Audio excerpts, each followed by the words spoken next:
Fellow citizens, you are right in thinking that I am not a stranger either to your state or to the city of Mysore.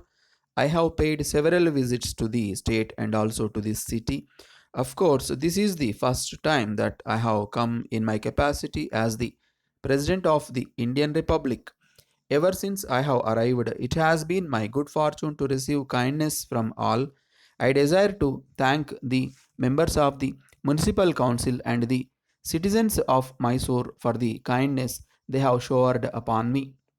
No doubt, we have won our independence after a long struggle.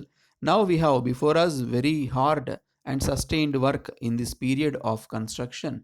We have secured for ourselves the power to fashion our lives according to our whims and fancies. Therefore, it is for us to utilize the opportunity to the best advantage of the people of this vast country. We have had a long history and a culture of which we are rightly proud of. Science has now cut down the distance, and even if we wish to remain untouched and unaffected by the cross currents of the world, we cannot do so. We are passing through a period of transition in which not only many of our old ideas but also our old institutions are more or less in the melting pot. We have therefore to be vigilant so that we may not lose the good. This is in the past as also in the present.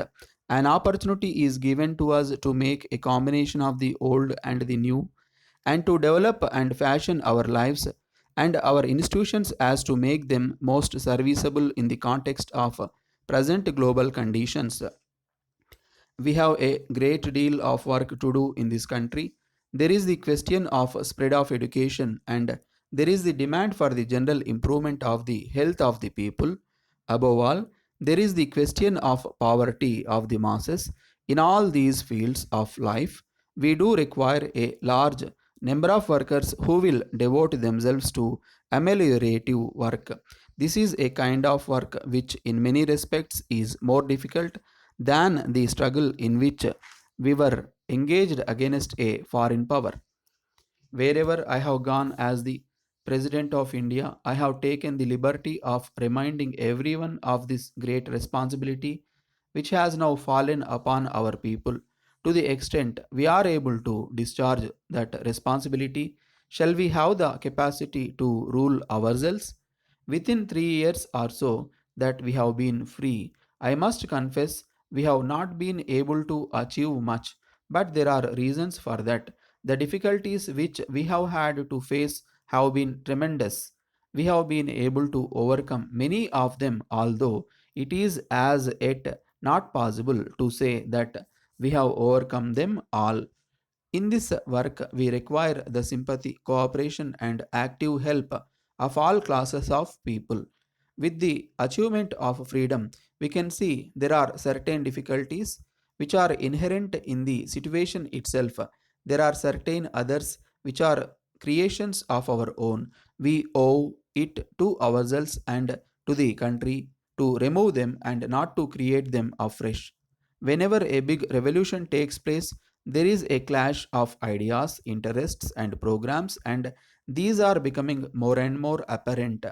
That is no reason for disappointment or for apprehension as regards the future. If we are not bent upon achieving real freedom for the people, freedom from want and fear, we can certainly do that. All these are manifestations only of eagerness on the part of some people to achieve it sooner than other people. That is a point which must be borne in mind when we find that we are faced with different programs and ideologies.